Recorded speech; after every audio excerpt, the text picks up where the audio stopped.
తాకట్లో ఉన్న మీ బంగారాన్ని విడిపించి ఆ రోజు ఆన్లైన్ రేటుకి కొంటాం. Sharma gold company.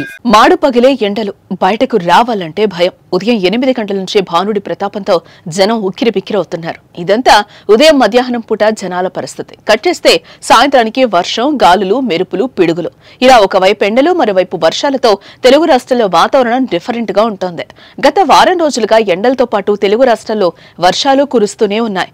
మరో 2 రోజుల పాటు ఏపీ, తెలంగాణలో ఇలాంటి పరిస్థితి ఉంటుందని వాతావరణ శాఖ తెలిపింది. పలు జిల్లాలకు వర్ష సూచన చేసింది.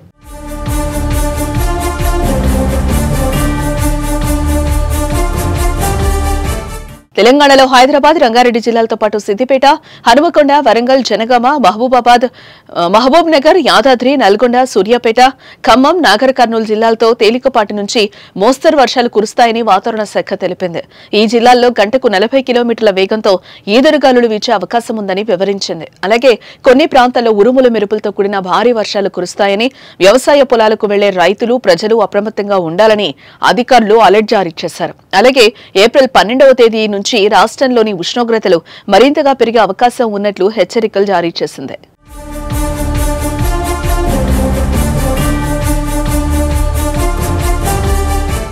అటు ఆంధ్రప్రదేశ్లో గురువారం మన్యం, అల్లూరి, అనకాపల్లి, కాకినాడ, కోనసీమ, తూర్పుగోదావరి, ఏలూరు, ఎన్టీఆర్, గుంటూరు, ప్రకాశం, నంద్యాల, అనంతపురం, శ్రీ సత్యసాయి జిల్లాల్లో అక్కడక్కడ పిడుగులతో కూడిన వర్షాలకు అవకాశం ఉంది. శుక్రవారం శ్రీకాకుళం, విజయనగరం, మన్యం, అల్లూరి, విశాఖ, అనకాపల్లి, కాకినాడ, కోనసీమ, తూర్పుగోదావరి, పశ్చిమ గోదావరి, ఏలూరు, ప్రకాశం, నెల్లూరు, శ్రీ సత్యసాయి, అన్నమయ్య, చిత్తూరు, తిరుపతి జిల్లాల్లో అక్కడక్కడ పిడుగులతో కూడిన తేలికపాటి నుంచి మోస్తరు వర్షాలు కురుస్తాయని వెదర్ రిపోర్ట్ వివరించింది.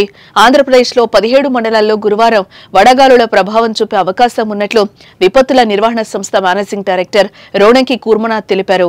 శుక్రవారం 7 మండలాల్లో తీవ్ర, 66 మండలాల్లో స్వల్పంగా వడగాలులు వీచేందుకు అవకాశం ఉందన్నారు.